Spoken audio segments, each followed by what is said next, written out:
Hola Luis, bienvenido. Soy Audio.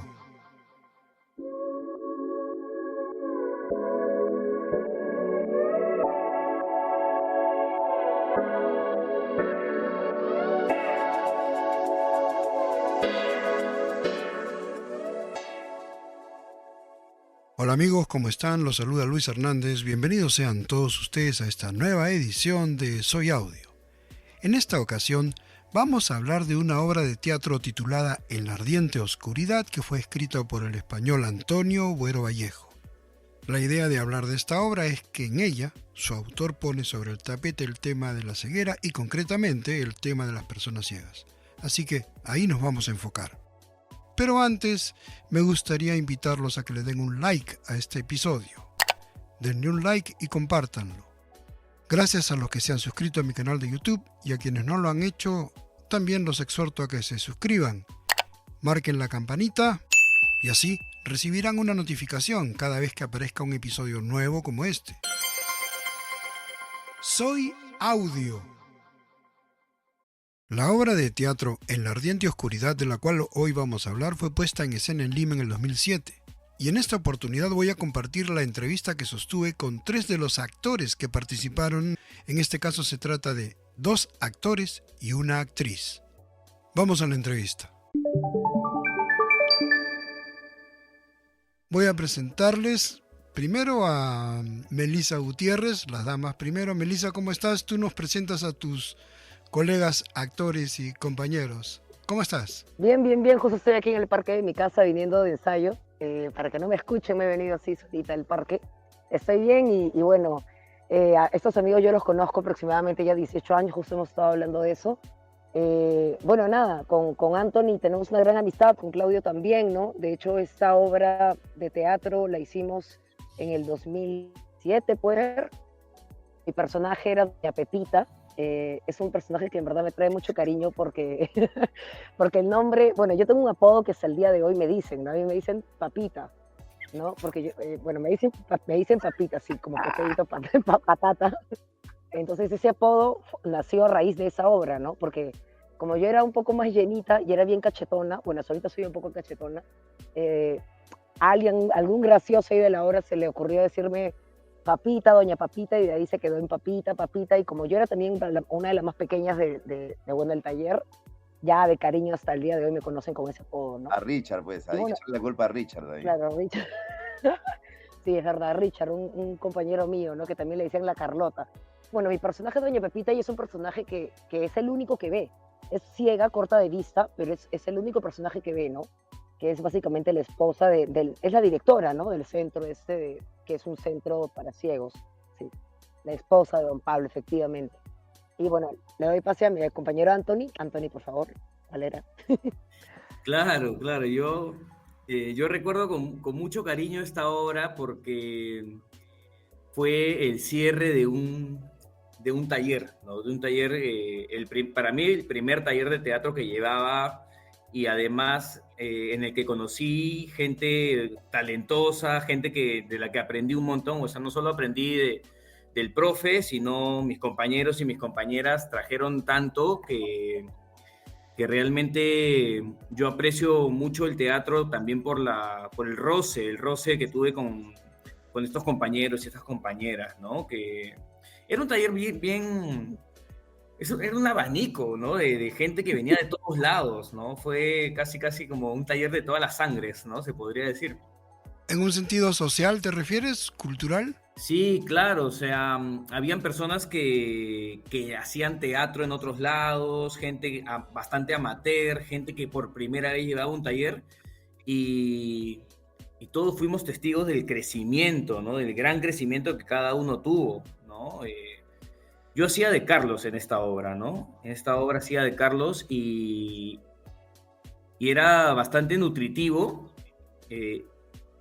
cuando habían estas conversaciones post ensayo, ¿no? Post clase, ¿no? Con mi compañero Claudio, que era digamos, la contraparte de mi personaje, El ¿no? antagónico, ¿no? El antagónico, ¿no? Entonces, hablamos mucho de de los personajes, ¿no? De las cosas que no estaban escritas en el texto. Había mucho de esas conversaciones con Claudio, ¿no? ¿No? ¿Te acuerdas de todo eso, no? Bueno, es una obra que definitivamente nos trae muchos recuerdos, ¿no? Como bien mencionaba Anthony, esta obra fue la obra que montamos como muestra final del taller de actuación que llevamos con Aldo Miyashiro, ahí en la Asociación para Artistas Aficionados. Ya. En esa obra hay un personaje que se llama Carlos, que vive de una alegría ficticia, todo nos va bien, muy, muy, muy, muy bien, no solo bien, sino muy bien, más que muy bien, recontra bien, todos estamos felices, contentos. Viene otro chico que se llama Ignacio y él tiene otra actitud, él, en el fondo, él no se resigna a no ver, incluso él dice, quiero ver. En los diálogos entre ellos, incluso en el primer diálogo entre el papá de Ignacio y don Pablo, el esposo de doña Pepita, se nota una delicia, una exquisitez, no sé, el autor tiene que haberse metido a fondo de la problemática, me refiero a Agüero Vallejo, para haber podido, digamos, sacarle el jugo a lo que es el sentimiento de esa ardiente oscuridad, ardiente que de otro lado no quiere decir cuestión sexual, ¿eh? Eso me gustaría, ustedes Claro. lo saben, o sea, la ceguera arde. Sí, por supuesto. ¿Qué implicó para ustedes optar por una obra en la que tenían que hacer de ciegos? Ustedes dos, Pepita no, pero ustedes dos sí. ¿Qué significó para ustedes? Tuvieron que ir a la Unión, me contaba Anthony hace unos días, ¿no? ¿Cómo fue? Anthony, ¿quieres? Bueno, yo recuerdo, en ese Dale. entonces íbamos a algo que le llaman el Banco del Tiempo, y conocíamos un poco las historias de tantas personas, de tanta gente invidente en este centro, ¿no? Estábamos haciendo lo que llaman en el argot teatral un trabajo de campo, ¿no? Ahora, lo lindo, lo hermoso de este trabajo es que te abre muchos espacios, ¿no? Te permite conocer muchas realidades, ¿no? Finalmente el teatro es un espejo de la humanidad, ¿no? Entonces, y eso, o sea, el hecho de que haya existido una obra que nos permita de alguna manera conocer un poco el mundo de la gente invidente, definitivamente fue, creo que, un regalo para nosotros, ¿no? Y en tu caso, Anthony, ¿qué nos puedes comentar? A mí realmente era una exploración que, como dice Claudio, pues fue un regalo y que jamás me imaginé que llevar un taller de teatro me llevaría a eso, ¿no? El haber ido a hacer un trabajo de campo, como lo mencionaba mi compañero, mi hermano, fue impresionante, digamos, ingresar en el mundo de una persona invidente, ¿no? Y ver cómo ellos disfrutaban, ¿no? De las actividades que podían hacer y que además tenía una forma, ¿no? Como sabemos, pues lo más típico que sabemos de las personas invidentes es el lenguaje braille, Claro, ¿no? claro. Pero existía en este centro al que fuimos a observar y bueno, yo recuerdo que quedé impresionado con uno de los chicos que estaban ahí que jugaba ajedrez y su tablero de ajedrez era pues muy particular, ¿no? Tenía orificios para las fichas, pero además tenía a su lado un libro, ¿no? En braille, que tenía jugadas de ajedrez, pues, pero de campeonatos internacionales, ¿no? Que él iba leyendo y las iba practicando y era su hobby. Para mí fue como impresionante, ¿no? Impresionante, yo no conocía, yo de las personas invidentes sabía lo que se ve en las calles, una persona con su bastón, al que tienes que darle el permiso, al que tienes que ayudarlo a cruzar la pista, o sea, sabía, digamos, la superficie y llegar a la profundidad fue bastante enriquecedor, ¿no? Y por eso es que creo que luego con Claudio habían varios momentos en los que hablábamos de por qué Ignacio es así o por qué Carlos es así y buscábamos formas de justificar, de entender, de de nutrirnos, ¿no? Como actores, ¿no? Para poder llegar a algo verdadero, ¿no? Melissa, tu caso es peculiar Sí, porque tú hacías de una persona que veía, eh, o sea, no necesariamente tuviste que hacer de ciega, sino de vidente, vamos a usar esos términos. Tú tuviste que hacer de claro. vidente, pero entre ciegos. Bueno, ciegos de teatro, ¿no? Pero ciegos al fin y al cabo. Cuando Anthony justo me llamó bueno, para estar en el podcast, justo le comenté algo, ¿no? Yo el año pasado estuve siendo guía para triatlonistas que eran invidentes, ¿no? Entonces corría con ellos, nadaba con ellos, bicicleteaba con ellos, y en realidad sí he tenido la oportunidad de tenerlos y conversar y compartir con ellos, y a mí me ha parecido de alguna manera sorprendente cómo el ser humano es capaz de adecuarse, ¿no? A veces nosotros como personas normales nos quejamos, ¿no? De tonterías y en realidad cuando te pones a pensar y dices, estas personas que carecen de visión se sienten insuperables. Era de verdad, yo las veía, se levantaban a las 5 de la mañana a estar en el mar, corríamos con ellos. Entonces yo digo, ¿cómo eso no los frena, ¿no? No nos para, ¿no? Es cuestión de Y yo carácter. creo que a veces sí, y sobre todo que también creo que el ser invidente a veces te da un superpoder, ¿no? Porque el hecho de carecer algo hace que también tu imaginación, me imagino, la explotes a mil, ¿no? Yo no tengo ni idea qué se sentirá no ver, pero me puedo imaginar que la imaginación tiene que ver mucho, ¿no? Con el mundo interno de cada persona invidente, ¿no? Eso es lo que tú sientes, Sí, sí, digamos, cuando nos observas, me incluyo, cuando nos observas a quienes no sí, vemos. sí, sí, por supuesto, por supuesto. Yo, por ejemplo, era guía para un amigo que justo me decía, ¿puedo tocar tu rostro para imaginarte? Bueno, cuando ya nos hicimos muy amigos, ¿no? Y me tocaba el rostro, ¿no? Porque justamente esta amiga que conozco también me dice papita. Entonces decía, ¿por qué le dicen papita? Es gordita. Entonces yo en ese tiempo estaba flaca, ¿no? Entonces yo le decía, no, es porque soy un poco cachetona, ¿no? Entonces me tocaba la cara y me dice, ah, sí, ¿no? Entonces él a través del tacto podía darse cuenta cómo era mi rostro, ¿no? O imaginarme, ¿no? ¿Ese chico había visto antes? No, habían personas que sí veían y que se habían quedado invidentes, pero la gran mayoría había nacido así, había nacido invidente, ¿no? Me acuerdo que en una oportunidad ellos lo llevamos a la Herradura, a la playa La Herradura, que es una playa como un poco peligrosa, ¿no? Porque ellos nadan en pescadores. Pescadores de alguna manera tiene como, se presta más para nadar porque es una playa plana, sin olas, pero ellos querían conocer la Herradura, entonces le dijimos, vamos a la Herradura, los llevamos a la Herradura y, y era una experiencia única, ¿no? Porque ellos se alegraban cuando sentían las olas revolcarlos, era toda una nueva experiencia, ¿no? Pero Entonces, ¿cómo nadabas? ¿cómo nadaba? ¿Los amarraban? Voy a usar el término, o sea, ¿los ataban a algo para que no se les vayan? Sí, claro, claro, claro.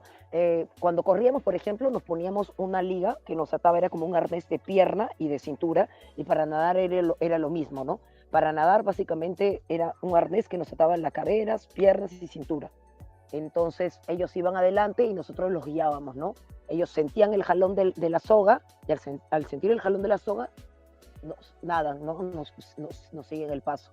Pero también es mucho la comunicación de empatizar con la persona, ¿no? O sea, ellos también tienen que sentir en qué tiempo corres, todo es muy sensorial, muy perceptivo en realidad, ¿no? Ya. Porque al no estar la visión presente, tenemos que sentir. Ellos mucho me hablaban de eso, ¿no? De sentirnos, teníamos que sentirnos, ¿no? Como el teatro. En el teatro también, bueno, si bien es cierto, en el teatro tú hablas, actúas, accionas con la visión, también es mucho un juego de sensorialidad, ¿no? De Sí, sentir, claro, ¿no? De estar presente, de escucharse, claro, ¿no? claro que sí, De escucharse claro bastante, que ¿no? sí.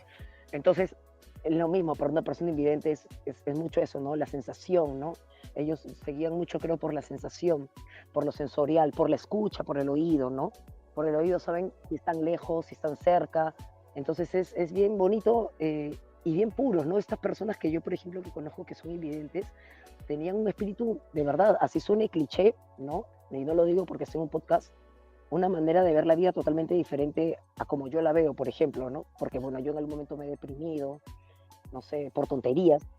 A la hora de tratar con personas ciegas, ¿tú veías que algo de lo que plantea la obra es realidad? ¿Tú crees que Güero Vallejo dio en el clavo? Sí, yo creo que sí, ¿no? Porque de hecho hay bastante, como tú mismo dices, ¿no? No todas las personas tenemos la misma manera de canalizar o de afrontar un problema, ¿no? Y ahí es donde todo se desata, ¿no? Depende tu manera de ver tu visión de vida para cómo canalices, ¿no? Tu rumbo, ¿no? Entonces, por ejemplo, en el caso de Ignacio, que es como el antagónico, en realidad no es el antagónico, sino es el que está frustrado y el que no se resigna, pero también es que no se resigna, está frustrado, ¿no? Entonces, como que soy joven y no puedo ver, entonces entras en una frustración. Si normalmente las personas entramos en frustración por tonterías, imagínate no tener visión, ¿no? O estar quedándote ciego, ¿no? Es Mira, aún mucho yo más fuerte.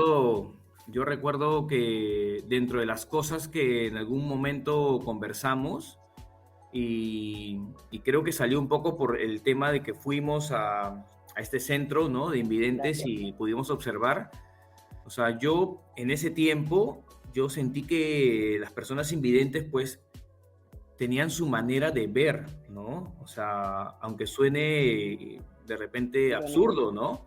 Pero tenían su manera de ver, ¿no? Y después de observarlas, podía uno pensar que a todos ellos quizá les gustaría ver lo que están imaginando, ¿no? Y por eso hablábamos tanto con Claudio, porque si bien Ignacio es el personaje que exterioriza sus deseos de querer ver, eh, llega a un punto en que desestabiliza a todos los personajes y todos los personajes empiezan a dudar realmente de su normalidad en la que vivían y, y hasta probablemente todos en verdad querían ver, pero nadie se atrevía a exteriorizarlo y se conformaban y de alguna manera yo decía, ¿no? Carlos, seguramente como él veía las cosas o como él percibía las cosas, era su manera de ver y quizá en el fondo sí, le gustaría ver. Nos hablábamos mucho de eso, nos hablábamos mucho de cómo los personajes estaban pensando. Soy Audio. Claudio, yo entiendo que para hacer el papel de Ignacio en la obra tuviste que aprender a utilizar el bastón blanco, ¿no es así? Sí, sí, tuve que aprender. Y de hecho, eh, me acabo de acordar, porque estoy rememorando, volviendo a recordar todo en este momento. Yo hacía la obra con los ojos cerrados. Decidí tomar esta decisión, ¿por qué? Porque vi en el centro a personas invidentes que tenían los ojos cerrados, ¿no? Entonces yo dije, bueno, si es que no voy a usar lentes oscuros, y también de alguna manera, o sea, yo decía, ¿no? Vamos a justificarlo, porque a Ignacio claramente no es feliz, se siente mal por su condición de invidente, y yo imaginaba, bueno, a este chico no le gustará que la gente mire sus ojos inertes, por lo tanto, desde pequeño aprendió a ocultar sus ojos inertes, cerrando los párpados, ¿no? Por eso lo planteaba así, con los ojos cerrados. Y también eso me significaba privarme justamente de la visión en este. Ahora, yo hacía trampita, obviamente, ¿no? Porque mantenía los párpados cerrados, pero entreabiertos, ¿no? Entreabiertos para no irme al... Yo no sé si ustedes se acuerdan de una escena. En un momento dado, Ignacio le hace un reto a Carlos. Le dice, ven a donde estoy, y le pone un velador y ya saben lo que pasó, ¿no? Ese es un momento bien crudo, pero bien decidor de lo que significa el hecho de no ver. ¿Qué les pareció esa escena? A ver, a ti, Melissa, no sé quién quiere decir algo. Creo que esa escena de alguna manera lo confronta, ¿no? A Carlos, ¿no? Porque lo hace sentir realmente de la carencia que tiene, ¿no? Y de hecho eso creo que lo hace como que le rompe esta ilusión de mundo que él tenía. Y yo no veo a Ignacio como una persona mala. Yo creo que a veces se juzga mucho los comportamientos o las actitudes, en este caso las acciones de ese personaje, ¿no? Pero creo que el ser humano es complejo, entonces a veces queremos tener respuestas, ¿no? Respuestas de por qué la vida es así con nosotros, o por qué es injusta la vida en este caso, ¿no? Por qué no tengo visión, ¿no? Yo lo veo a Ignacio como un reivindicador, en cierta medida.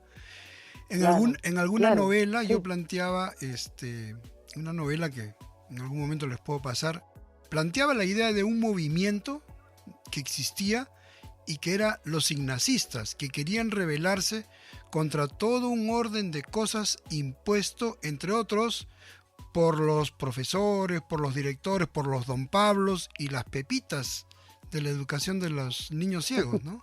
Yo lo veía así a Ignacio como un reivindicador, como un tipo que dice hasta acá nomás, ¿no?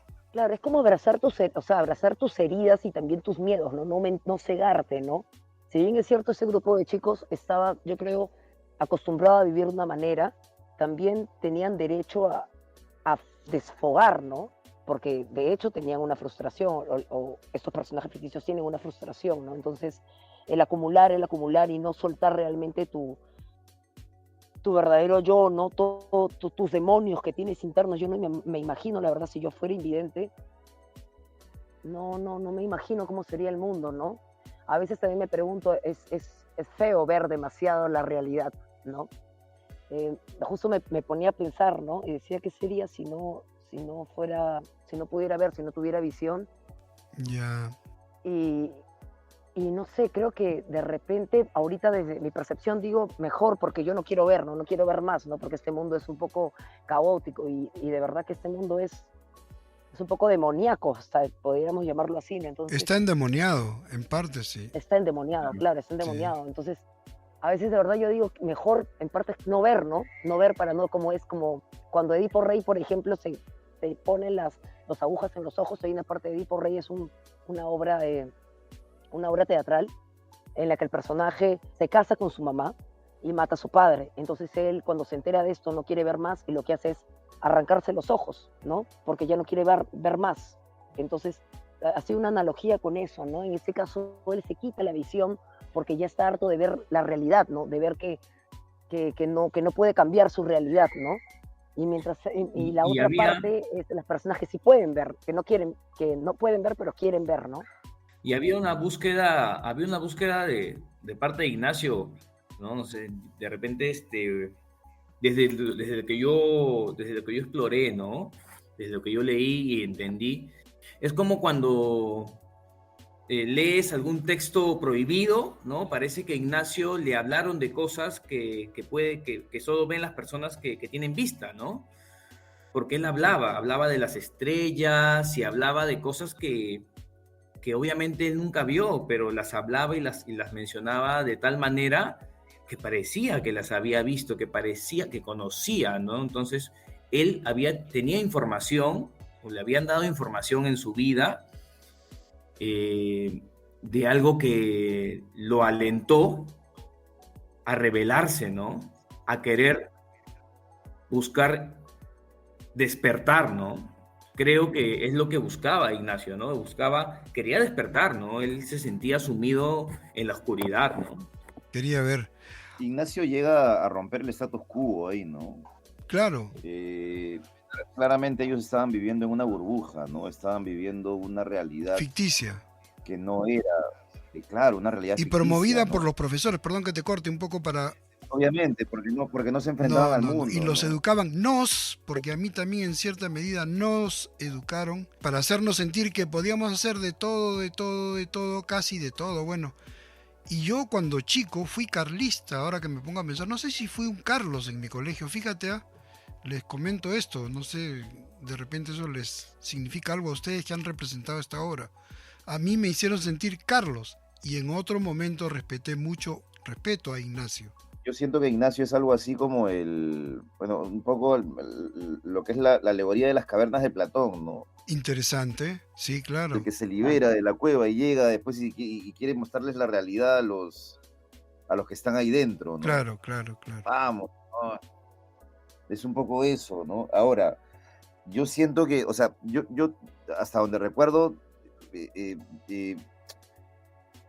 puedo llegar a conjeturar que el personaje de Ignacio, en todo caso, lo que lo indignaba era enfrentarse o darse con esta realidad que claramente no era para él, no era, valga la redundancia, la real, ¿no? Entonces, él se indignaba porque decía, todos estos chicos están totalmente equivocados, ¿no? Cuando empezamos esta charla, te mencionaba que, claro, uno como actor siempre tiene que justificar a sus personajes, ¿no? Entonces, a mí me tocaba justificar un poco el discurso de Ignacio, ¿no? Podía ser un discurso duro, ¿no? Que podía ser un discurso Contestatario para el colegio, ¿no? contestatario, claro que sí, y tenía que justificar ello, ¿no? Claro. Pero también, por otro lado, también justificaba el discurso de Carlos, ¿no? Que era la contraparte, ¿no? Y eso es bonito, pues, ¿no? Porque finalmente uno como espectador termina preguntándose quién tiene más razón aquí, ¿no? Podría decirse que a su manera Carlos también era víctima de la ceguera, era una especie de víctima paradójica, víctima alegrona de la ceguera. ¿Qué piensa Carlos al respecto? Yo creería que era como víctima del sistema, ¿no? Del sistema que le habían implantado. Prácticamente él quería mantener esta realidad porque es algo que él defendía, ¿no? Porque le habían enseñado a defenderla, ¿no?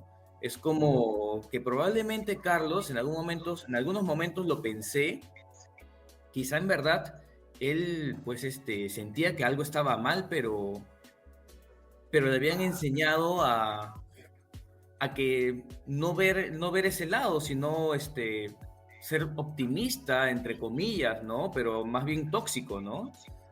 Más bien tóxico en ese sentido. Y, y creería que por eso es que hay tanto conflicto con Ignacio, porque siente que Ignacio está trayendo pues la discordia para el sistema que existe, ¿no? Está trayendo el otro lado, el otro mensaje, lo que él sabe que existe, pero que no se puede decir. El texto te evoca que Carlos se queda con la duda gigante, ¿no? De, de que lo que decía Ignacio le ha calado, ¿no? Hondamente, ¿no? Y queda totalmente como trastocado, pero que debe seguir, o sea, abrazando en lo que ya no cree, ¿no? O por lo menos eso al final como que se vislumbra así, ¿no?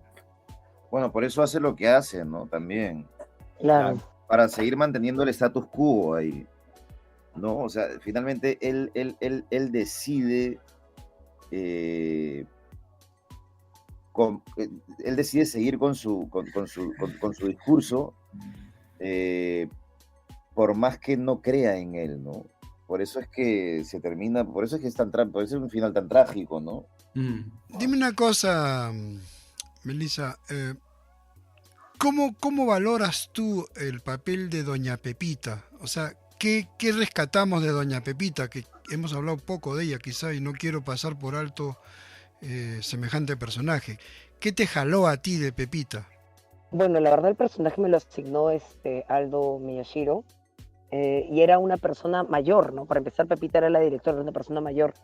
Lo que yo sentía es que, claro, de alguna manera este personaje lo que quería era, no sé si, no creo que sea crear un mundo falso para ellos, sino creo que era mantener una tranquilidad o una normalidad, ¿no? Entonces era una normalidad en la que ellos podían vivir tranquilamente sin tener que bloquearse o tener que pensar en esta frustración de lo que sería tener que ver, Ya. ¿no? Y bueno, al entrar este personaje y romper con todo esto, lo que genera es definitivamente que todo el mundo de este personaje de Doña Pepita se rompa, ¿no? De alguna manera se desdibuje. Yo creo que este personaje es como el lado maternal, ¿no? O lo que busca es como ser la madre del grupo, ¿no? ¿Es la protectora? Es la protectora de alguna manera, es la protectora, ¿no? Pero también de alguna manera es la que los hace vivir en una irrealidad, porque es la única, claro, viéndolo desde su punto de vista, ella puede ver, ¿no? Ella sí puede ver, entonces para ella es fácil y es sencillo, ¿Tú ¿no? crees que Pepita le tenía Y lástima al grupo? es fuerte esa pregunta, yo creo que sí, dentro de todo sí, puede ser que un poco lo sé, sí. Ya. Pero no, yo no creo que lo hacía con una intención de tenerle lástima, sino que ya se había acostumbrado a vivir con ellos de esta manera, ¿no? Ujú. A vivir con ellos de alguna manera, a habitar entre ciegos, a habitar entre invidentes. Ujú. Entonces, a veces, no sé si decirlo lástima, pero a veces el sentir pena o tú te empatizas con ciertas personas, ¿no? y tú también de alguna manera, sí, pues sientes cierta lástima por no poder hacer más por ellos, ¿no? Por no poder ayudarlos, Ujú. porque realmente no podía ayudarlos, ¿no? Pero era su manera también de ayudar. Bueno amigos, quiero agradecerles la verdad esta presencia, el tiempo de ustedes, esta conversación que me encantaría que se prolongue y que quizá en algún momento podríamos retomar en un futuro. Vamos a terminar presentando a los personajes de la ardiente oscuridad. Por ejemplo, Carlos nos va a decir su nombre completo. Carlos, ¿cómo te llamas tú? ¿Quién hizo de Carlos? Mi nombre es Ismael Anthony Uriarte Bellido, hice de Carlos y fue un placer realmente disfrutar de ese proceso, ¿no? Con tanta gente capa también, ¿no? Don Ignacio, ¿quién es usted?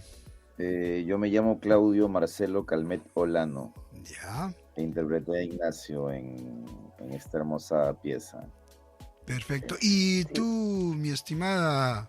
Yo me llamo Melissa Gutiérrez e interpreté a Doña Pepita en esta obra que fue, bueno, de hecho, mi primera obra, ¿no? Mi primer taller también, ¿no? Fue mi primer taller de actuación y fue una experiencia hermosa.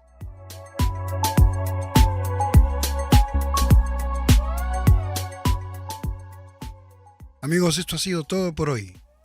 Espero sus comentarios, sus inquietudes, sus interrogantes y les cuento que también me gustaría recibir las sugerencias que ustedes pudieran tener acerca de temas que quisieran que aquí toquemos. Si desean escribirme, pueden hacerlo a la siguiente dirección electrónica: soyaudiopodcast@gmail.com. Mi nombre es Luis Hernández, gracias por su sintonía y los espero en nuestra próxima edición. Soy Audio.